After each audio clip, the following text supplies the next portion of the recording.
It is finally here. After countless requests from viewers to review the Himiway Cruiser, Himiway was finally able to get one to me to evaluate, and I'm so glad they did. You might be able to tell by how dirty this bike is. I've been riding the heck out of it with our super slobby conditions from all the rain that we've been getting all winter, and I'm actually going to take this out on another bike ride as soon as I'm done videoing this intro and the wrap-up. In addition to being a really good looking black on black, the Cruiser has turned out to be exactly the bike Himiway set out to make it to be. A fat tire e-bike that's just as at home on bumpy trails as it is on paved greenways. To that point, Himiway named this the Cruiser, but I think you could tell just by looking at it, it's much more of a hardtail mountain bike than it is a cruiser style e-bike the way most Americans look at it. And I think that's a very good thing. It means it has a slightly more aggressive riding position and gearing more suitable for climbing hills. It means it has more aggressive tires and a more powerful motor than you'll typically find on a cruiser e-bike. It means that it's much more flexible in capabilities than a bike intended for cruising boardwalks and looking good while you ride around your cul-de-sac. I've been evaluating consumer products on YouTube for almost 9 years, and it's always been a policy of mine to evaluate products based upon the settings that they either come with from the factory, or at least the settings that an instruction manual tells you how to set up. And this bike is going to be no different. It turns out that from the factory, as you'll see, I think the pedal assist is set a little bit more aggressive than I like, but there are hidden settings that I've been able to change that have actually changed the nature of what it is to ride this bike, both in technical areas on a trail as well as around other people. I'm not going to cover those settings in this video. I've actually made a completely separate video that I'm going to link in the video description for you to watch. It'll take you through those settings, and I'll detail more about what they do and why I recommend them. All that said, the bike as it comes out of the box has proven to be extremely popular for the features that it offers at a relatively budget-friendly price, and I'm about to show you why.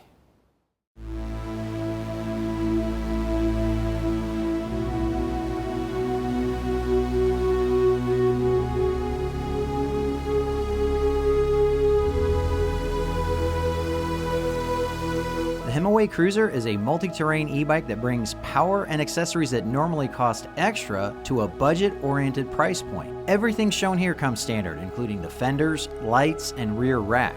The basis for the Cruiser is a 60/61 aluminum frame painted semi-gloss black with no graphics other than the Himiway label on both sides of the down tube. The Cruiser ships as a Class 2 e-bike, which means that power assist is limited to about 20 miles per hour whether you're in pedal assist mode or using the throttle. However, the motor can be unlocked to give Class 3 speeds up to about 28 miles per hour with a change of settings in the display. The bottom bracket has no external cadence sensor or internal torque sensor. Instead, Himiway uses speed to determine pedal assist, one of several ways Himiway is able to offer the Cruiser for $14.99 with free shipping anywhere in the US. Another way is the Springer front shock. Even though it's unbranded, it still provides a fairly standard 80 millimeters of travel with preload adjustment and lockout, and it works fine in this application. The 750 watt hub motor is also unbranded. However, it provides up to 80 Newton meters of torque on demand, which is as much as you're going to see in a hub motor in this category. Himiway didn't skimp on the tires, outfitting the Cruiser with puncture-resistant 26 by 4-inch Kenda Crusades. These lean towards off-road use, but they have extra knobs in the center to reduce rolling resistance on hard surfaces. Like other Kenda tires, the Crusades have a thin reflective stripe on each sidewall for safety, a feature I wish more tires had. 180mm Tektro Aries mechanical disc brakes provide the stopping power front and rear. The 4-finger brake levers include internal switches that cut off all power to the motor as soon as they're pulled. The brake levers also activate the tail light to let riders and drivers behind you know you're coming to a stop. The taillight sits under an aluminum rear rack with a strikingly beautiful wooden panel on top. Its finish matches the frame, giving it an integral look. The full-length sidebars not only allow you to hook bungees anywhere you need them, but they're designed to mate with most brands of clip-on pannier bags. The 4 LED headlight puts out 80 lumens, which is enough for visibility in traffic or adding light to an otherwise lit path. However, you'll probably want to get something brighter for riding unlit trails at night, especially if you plan to go faster than 10 miles per hour. The fenders are made of PVC, which is tough and flexible even in freezing temps. All hardware is stainless steel to prevent corrosion in conditions where the fenders will make the most difference. The control pad has 5 clearly labeled buttons for power, pedal assist adjustment, lights, and advancing through the information screens on the LCD display. From the factory, the rider can choose between 5 levels of pedal assist. Those settings allow that power to be split into as many as 9 levels to give a rider a bit more control over how much help the motor is providing. A half-twist throttle allows a rider to take a break and let the motor do all the work when desired. The ends of the bars are covered in stitched imitation leather grips, colored to match the all-black theme of the bike. Velo provides the well-cushioned saddle, which mounts to a Pro Max seat post. A generous integrated handle gives you something to grab when you need to maneuver the Cruiser's 72 pounds of weight. 9 pounds of that comes from the 48-volt, 17.4 amp-hour, 840 watt-hour battery. The Samsung lithium-ion cells provide up to 60 miles of rated range when using pedal assist, with up to 35 miles of range using throttle alone. Well-Go aluminum pedals thread into 170mm forged aluminum cranks. A single-sided chain guard protects the 46-tooth chainring, with the KMC chain pulling on a Shimano 7-speed 14 to 28-tooth cassette in the back. The gear is selected by a Shimano Tourney thumb shifter up front, which triggers a Shimano Altus rear derailleur. A rear-mounted kickstand means you don't have to find something to lean the Cruiser on when you want to get off, and its beefy spring means it will stay out of the way even when riding on rough terrain.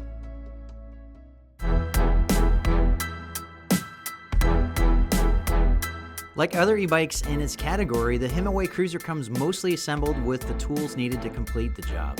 I always split boxes like this at all 4 corners, watching where my blade goes to ensure I don't cut or puncture something important. This keeps me from having to lift everything out of the box while creating a layer protection between the floor and the bike should it topple over during assembly. Total assembly took 42 minutes, but that included extra time I needed to figure out how to install a few things that were different than the assembly video Himiway has on their YouTube channel. The headlight and the taillight needed a bit of figuring out, plus it's not always immediately obvious what screw or bolt goes where. If you're already experienced assembling furniture or anything you might get with confusing directions, you'll be able to figure things out. However, I would have liked the assembly video to be updated for the current configuration of the bike, plus details on the specific screw or bolt needed at each step. The only other comment is that the pedal wrench that's part of the included multi-tool didn't allow me to get enough torque on the pedals, but you should be able to snug them down with a flat or adjustable wrench after threading them in with your fingers.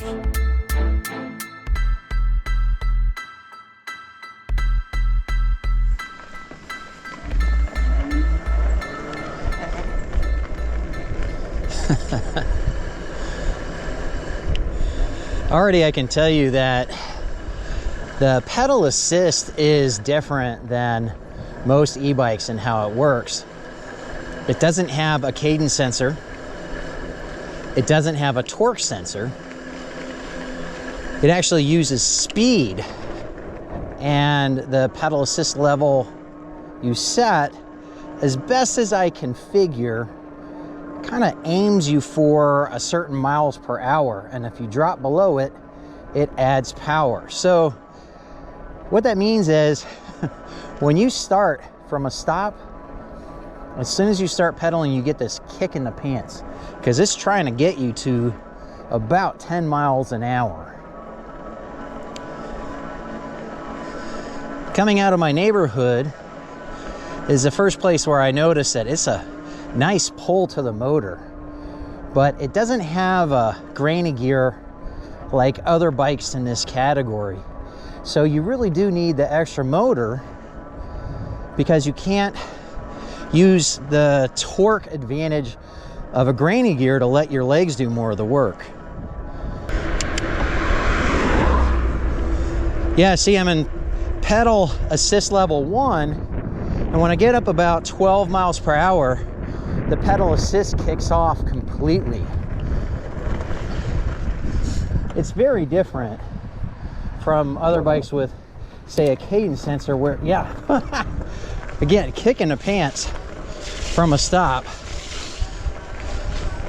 I really love these 4-inch wide tires, and the Kenda Crusades just stick to this loose gravel like glue. I've got them at 15 PSI, which I think is a good balance of traction on loose stuff like this. but reduced rolling resistance for pavement. So this is nice because, yeah, the pedal assist is kicking in just a little bit, but right now this is 100% me. Well, mostly me. There we go. The motor is off, which is what I actually want right now. On other bikes, I would set the pedal assist to 0 on this section, but as I slow down for a grade, it'll kick in again.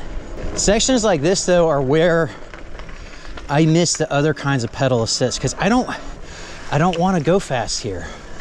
I don't want the pedal assist to be 0, but any pedaling at all, and this thing is gonna crank. I'm 5'8", about 190 pounds. And the way I have this adjusted, I feel great on this bike. This is a really good size underneath me.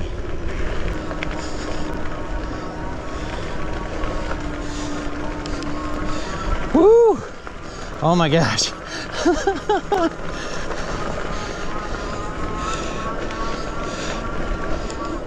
Yeah, when you change pedal assist levels, it is instant. It just adds all the power right away.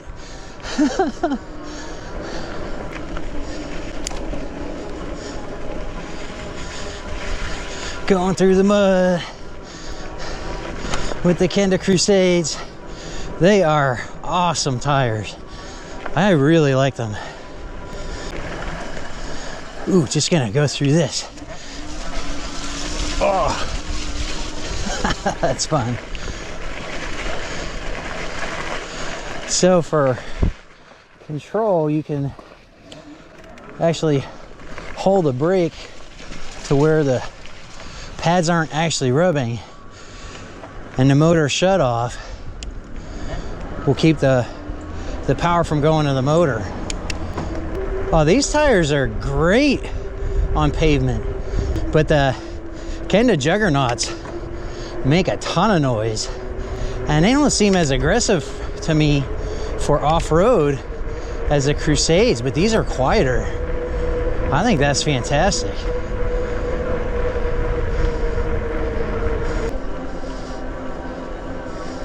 The tires are absolutely quieter, but this is a non-branded hub motor.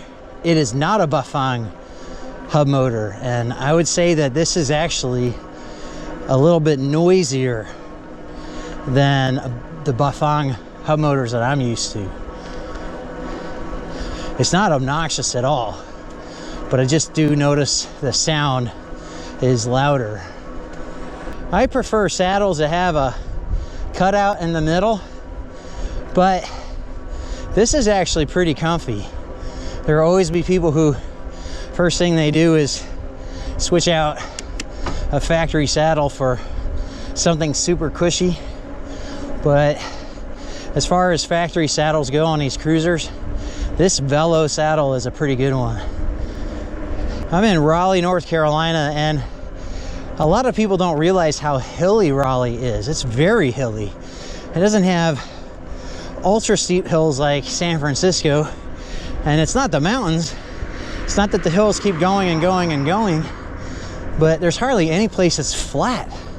Just about every direction you go, you're gonna be going downhill and uphill, then downhill and uphill, then downhill and uphill. And that's why I got into e-bikes in the first place. At 50 years old, wanting to get back into riding, I just needed the help. Like a lot of you probably watching this video right now.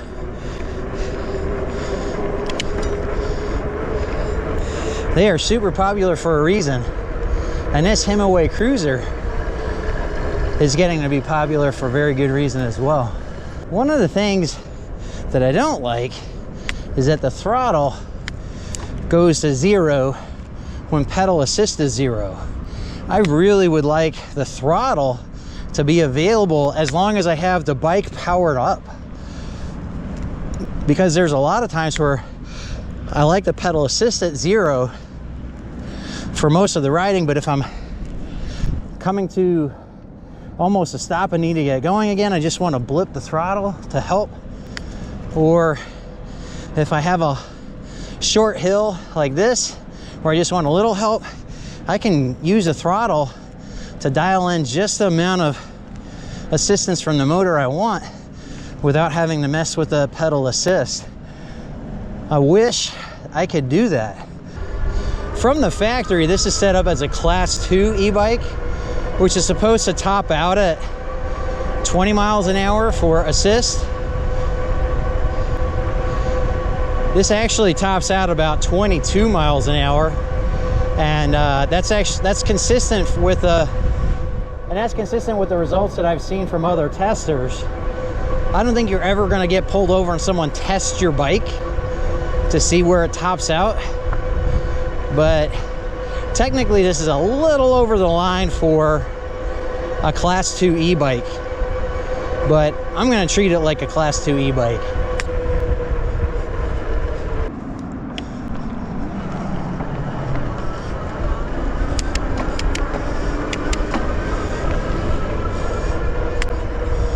Nice application of the throttle there.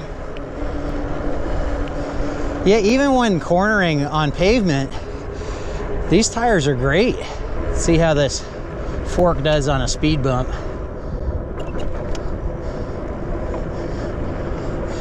This is actually, even the rear tire is good. You can hear it. It's a little noisier than other front shocks I've used. But boy, that big 4-inch wide tire in the back down to 15 PSI, that was nice too. It's like a little bit of suspension there. It definitely dampens the vibration that you can get in a saddle from being on pavement. It's like riding on a cushion of air.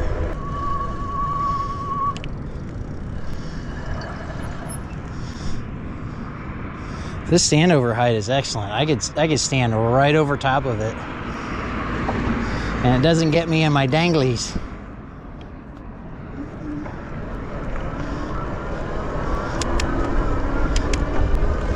Okay, I'm gonna use pedal assist to 5.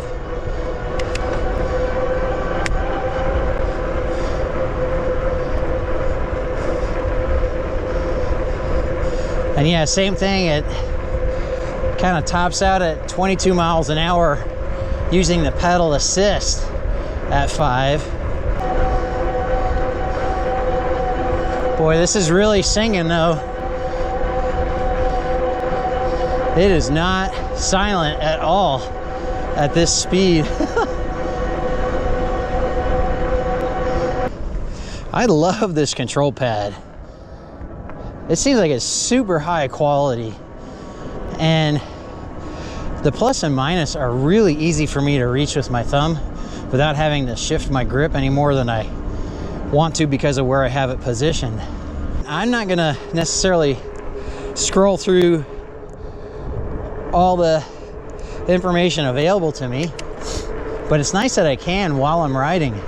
I don't have to get off, and just as importantly, I don't have to remove my hand from the grip to do it like you do on some LCD screens. I've seen some reviewers say they wish that they had a higher end LCD. I mean, I don't. I don't need it to be color. I don't need necessarily more information than I have. I would like, instead of a power bar for the motor output like that, I would like to see watts, but I don't think that necessarily needs a fancier display. I just wish that this display and the controller that feeds it were capable of showing watts instead of just a power bar. That's it. I think it's otherwise fantastic. It's very easy for you to see the battery that you have left. your pedal assist, and miles per hour. Nice and big, easy to see. The fenders work. I know people take them off because they don't like the way they look. I think that's an IQ test. I don't care how they look. I don't care how I look sitting on this thing riding it. I just don't want to be wet and dirty when I'm done if I don't have to be. This has the same 180 millimeter mechanical Tektro Aries disc brakes found on other bikes in its category, and they're going to be fine for most people. They're even fine for this kind of riding. Woo! They stop fine.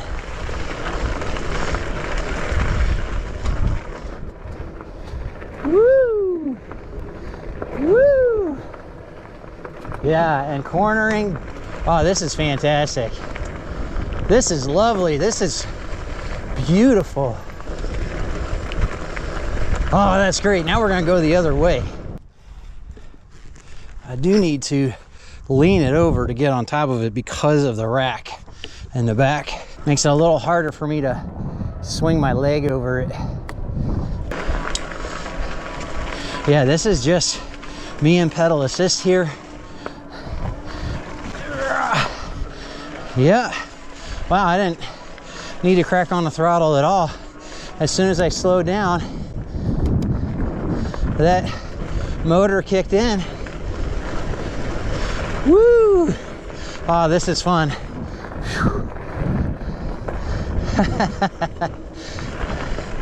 All right. Back down to first gear, climbing again. Other than that first little bit to the hill, let's see. Okay, there we go. Just as it slows down to where I feel like I need to grab the throttle, the motor kicks in. This is a climbing beast for a class 2.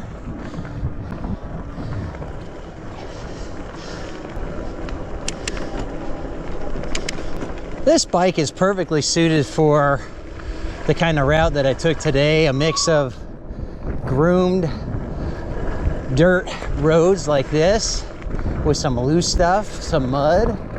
You've got some climbs that aren't horribly steep, but enough that the motor really helps. You got downhill sections like this that the disc brakes give you the control you need. The tires work fantastic on all the different surfaces, including paved greenway and roads, public roads.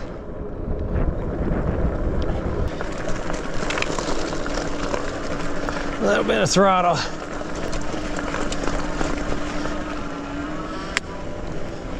Still nice to have the throttle on hand for a little bit of extra assist.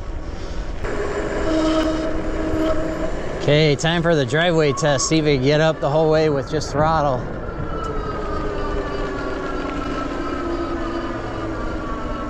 Come on, come on, come on. Oh yeah, there we go.